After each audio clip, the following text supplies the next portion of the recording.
Good morning all of you. आज की online कक्षा में आप सभी का एक बार फिर से स्वागत है। आज मेरा विषय है कक्षा 12 के विषय व्यापारिक संगठन के अंतर्गत जो चैप्टर मेरा चल रहा है विदेशी व्यापार में क्रय विक्रय की शर्तें के अंतर्गत ही विदेशी व्यापार में भुगतान के ढंग। यानी जब हम विदेशी व्यापार करते हैं तो एक देश और दूसरा देश जो होता है उसमें क्या होता है, माल का आयात होता है या निर्यात होता है। दोनों ही स्थिति में जो आयातक होता है उसे निर्यातक को भुगतान करना होता है। यानी मान लीजिए अगर भारत का कोई आयातक है, वो कहीं विदेश से माल मंगाता है, अमेरिका से, रूस से या कहीं से भी XYZ, तो क्या होगा, यह जो भारत का आयातक व्यापारी है वो उसको भुगतान करेगा। भुगतान कैसे करेगा?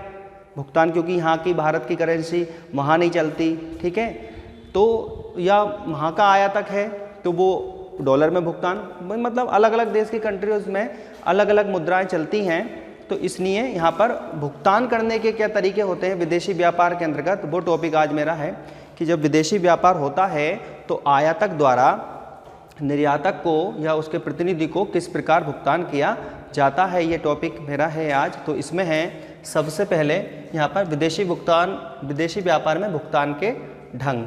विदेशी व्यापार में भुगतान करने के ये 5 ढंग हैं। पहला है प्रलेखी विपत्र, इसके 2 प्रकार हैं, ये मैं बताऊंगा अभी। दूसरा है बैंक के नाम बिल। तीसरा है नकद भुगतान करने पर अधिकार पत्र। चौथा है विदेशी बैंक ड्राफ्ट द्वारा और 5वां है विदेशी तार द्वारा। सबसे पहली बात कि आपने विनिमय विपत्र तो पढ़ा होगा 11वीं में अकाउंटेंसी के अंतर्गत। वो जो हम विनिमय विपत्र हमने पढ़ा था अकाउंटेंसी में 11वीं में, वो देशी व्यापार से संबंधित था कि एक ही देश के व्यापारी होते थे, वो विपत्र लिखते थे। जो विपत्र है वो विदेशी व्यापार में महत्वपूर्ण भूमिका अदा करता है, महत्वपूर्ण भूमिका अदा करता है। वही भुगतान का एक बहुत ही अच्छा माध्यम है।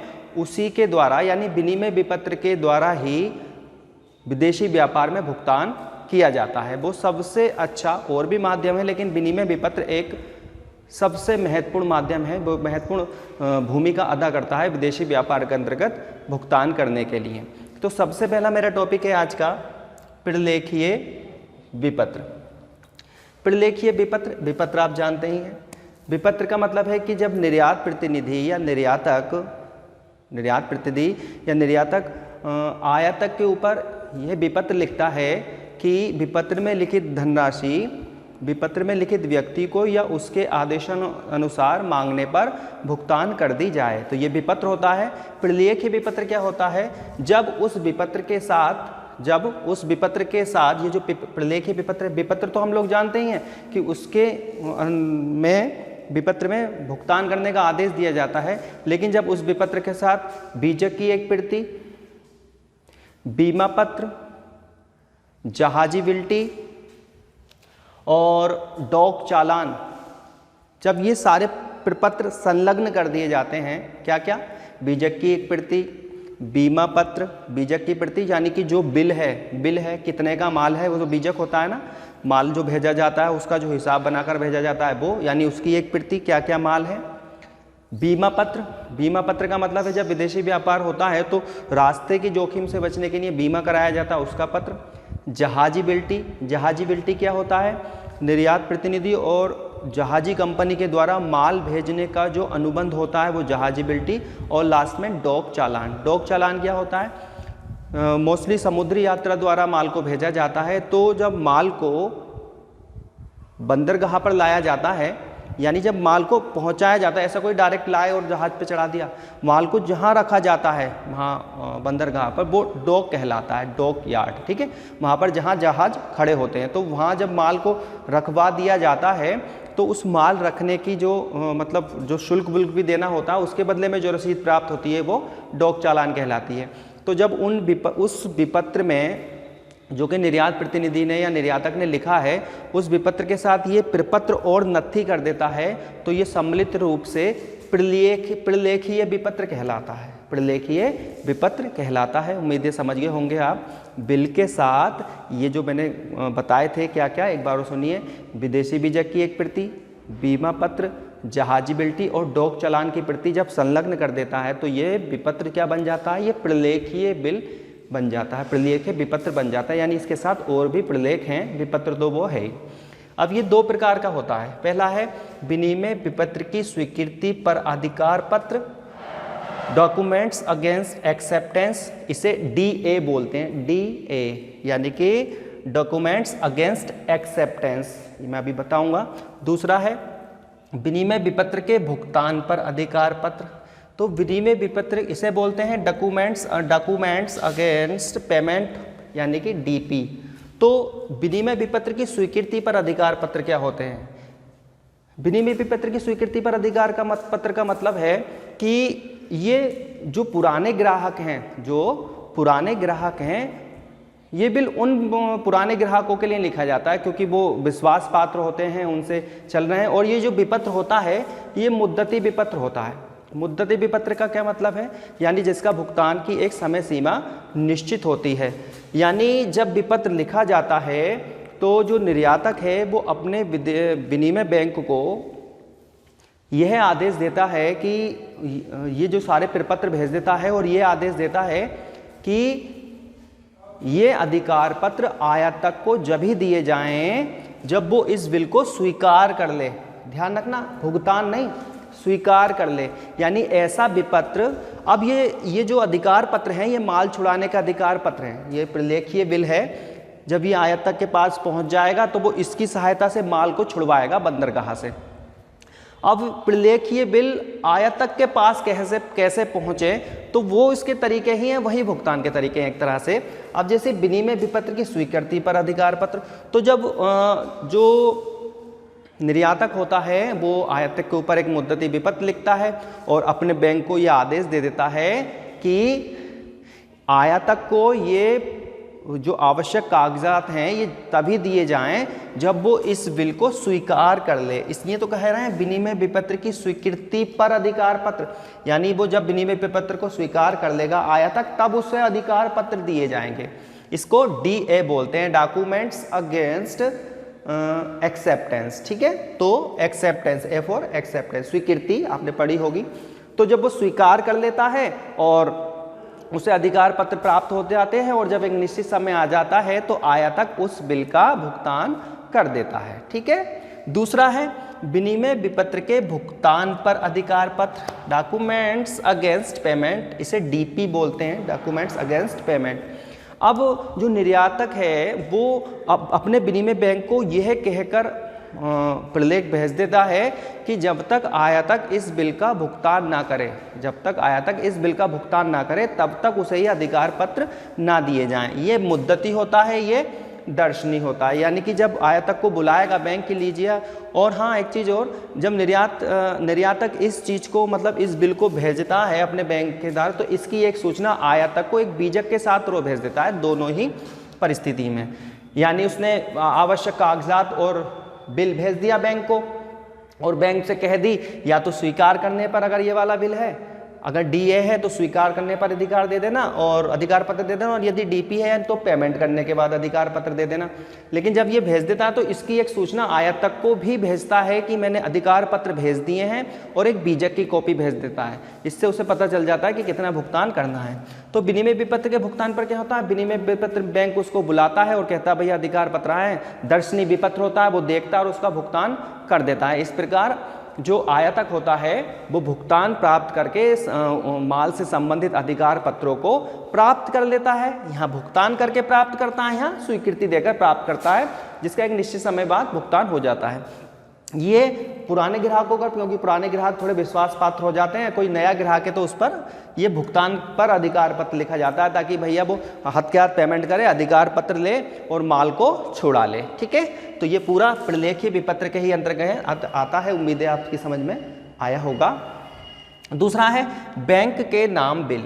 बैंक के नाम बिल का क्या मतलब है? अब इसमें तो निर्यातक जो था, इसमें निर्यातक आयातक के ऊपर बिल लिखता था, आयातक के ऊपर, लेकिन इसमें क्या होता है, इसमें निर्यातक आयातकर्ता से उसके बैंक का नाम पूछता है, उसके बैंक का नाम पूछता है और क्या करता है, बैंक का नाम पूछता है ताकि उस पर बैंक पर बिल लिख सके।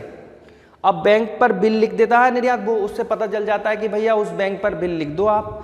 तो क्या करता है निर्यातक उस बैंक पर बिल लिख देता है और वो जो जिस बैंक पर बिल लिखा है वो उस बैंक को वो बैंक उस बिल को अपनी शाखा को भेज देता है, शाखा को भेज देता है। ये बिल भी दो प्रकार का ही होता है। जैसे क्या, वो जो मैंने बताया था DA और DP।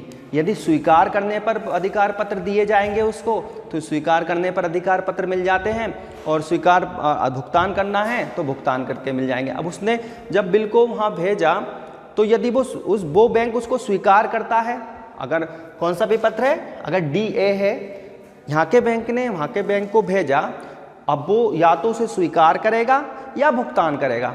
यदि DA बिल है तो वहाँ का बैंक उस बिल को स्वीकार कर लेगा और अधिकार पत्र अपने अंडर में ले लेगा और इन अधिकार पत्रों को आयातक को दे देगा। यदि भुगतान वाला है तो यहाँ का बैंक जब उसको भेजेगा, यानी DP बिल है तो यहाँ का बैंक उसको भेजेगा, अब वहाँ से भुगतान बुक कर देगा तो सारे अधिकार पत्र उसे मिल जाएंगे, और वो वहाँ का जो बैंक है वो उन अधिकार पत्रों को क्या करता है, आयातक को दे देता है। ठीक है, तो इस प्रकार बैंक के नाम बिल के लिखकर भी विदेशी भुगतान किया जा सकता है। आगे है नकद भुगतान करने पर अधिकार पत्र। नकद भुगतान करने पर अधिकार पत्र का मतलब क्या है? नकद भुगतान करने पर अधिकार पत्र का मतलब है कि आयातक अपने देश में स्थित किसी बैंक को भुगतान कर देता है, और फिर क्या होता है, भुगतान करने के बाद मतलब जो भी राशि होती है, उसकी बीजक की राशि होती है ना, वो अपने बैंक में जमा कर देता है। फिर वो वाला बैंक जो आयातक के देश में स्थित है, वो बैंक विदेश में स्थित अपनी शाखा को ये आदेश भेज देता है कि ये रकम भैया प्राप्त हो गई है। अब क्या होता है, अब जब बैंक की रकम प्राप्त हो गई है तो वो वाला बैंक जो विदेश में है वो उससे निर्यातक से समस्त अधिकार पत्रों को प्राप्त करता है कि लाओ भैया सारे अधिकार पत्र दो, और उसका क्या करता है, भुगतान कर देता है। समझ में आया होगा। यानी मान लीजिए भारत का कोई व्यापारी है, आयातक है, तो वो भारत के किसी बैंक में राशि जमा करा देगा। यहाँ का वो बैंक विदेश में स्थित अपनी शाखा को कह देगा कि भैया उसको पेमेंट कर दो, लेकिन वहाँ का बैंक जब तक उसको पेमेंट नहीं कर देगा निर्यातक को, जब तक वो उससे अधिकार पत्र प्राप्त नहीं कर लेता है। अब वो वहाँ से अधिकार पत्र प्राप्त कर लेता है, भुगतान कर देता है, और ये अधिकार पत्र यहाँ पर आयातक को मिल जाते हैं बैंक के माध्यम से। इस प्रकार भी विदेशी व्यापार में भुगतान हो जाता है। आगे विदेशी बैंक ड्राफ्ट द्वारा। और हाँ, एक चीज़ और, ये तीसरा जो नंबर है नकद भुगतान पर अधिकार पत्र, ये सबसे ज़्यादा प्रचलित विधि है। इसमें यहाँ के बैंक को, जिसकी दोनों ही देशों में शाखा होनी चाहिए, यहाँ के बैंक में पैसे जमा करे, यहाँ के बैंक ने वहाँ को आदेश कर दिया कि भैया पेमेंट कर दो और अधिकार पत्र ले लो। बैंक ने अधिकार पत्र लेके इस पेमेंट करके अधिकार पत्र लेके इसको दे दिए। ठीक है, तो ये विधि सबसे ज़्यादा प्रचलित है वर्तमान में। अगला है विदेशी बैंक ड्राफ्ट। विदेशी बैंक ड्राफ्ट भी विधि प्रचलित है। इसमें क्या होता है, इसमें बैंक ड्राफ्ट बनवाया जाता है निर्यातक के नाम में। यहाँ का बैंक जो होगा उससे बैंक ड्राफ्ट बनवा लिया जाएगा, जितने अभी बीजक की अमाउंट होगी उस पर व्यय जो भी कमीशन वगैरह जाता है वो भी देता है। और वो बैंक ड्राफ्ट जब बन जाता है तो वो बैंक ड्राफ्ट क्या होता है, वो बैंक ड्राफ्ट रेखांकित भी किया जा सकता है। उस बैंक ड्राफ्ट को वो डाक द्वारा निर्यातक को भेज देता है, और निर्यातक जब उस बैंक के पास जाता है तो भुगतान लेने से पहले वो सारे अधिकार पत्र उसको बैंक को दे देता है और उससे उस बैंक ड्राफ्ट का भुगतान ले लेता है। ठीक है, तो इस प्रकार बैंक ड्राफ्ट के माध्यम से भी विदेशी भुगतान हो जाता है। और लास्ट में अंतिम पॉइंट है विदेशी तार द्वारा। ये सबसे महंगी विधि है और चलन में भी नहीं है ज़्यादा। विदेशी तार द्वारा में भी यही होता है कि हम जो एक बैंक में पैसा, ये अगर हम शीघ्र भुगतान करना चाहते हैं तो विदेशी तार द्वारा विधि का उपयोग करते हैं, लेकिन ये एक महंगी विधि है, इसमें खर्चे और कमीशन ज़्यादा होते हैं। इसमें भी वही होता है, बैंक में अमाउंट जमा कर दी जाती है और समुद्री तार द्वारा वहाँ के बैंक को संदेश पहुँचा दिया जाता है कि भैया अमाउंट जमा हो गई है इनकी, और उनको सारे के सारे अधिकार पत्र वो प्राप्त कर लेता है और उसको दे देता है। तो ये विधि महंगी विधि है, इसलिए इसका प्रयोग कम है। सबसे ज़्यादा प्रयोग तीसरी और चौथी वाली का है। तो विदेशी व्यापार में भुगतान के ढंग आज ये मैंने 5 तरीके बताए, इम्पोर्टेंट भी थे, तो आपको इनकी अच्छी तरह से तैयारी करनी है। अब मिलेंगे नेक्स्ट चैप्टर में नेक्स्ट टॉपिक के साथ। जब तक के लिए धन्यवाद।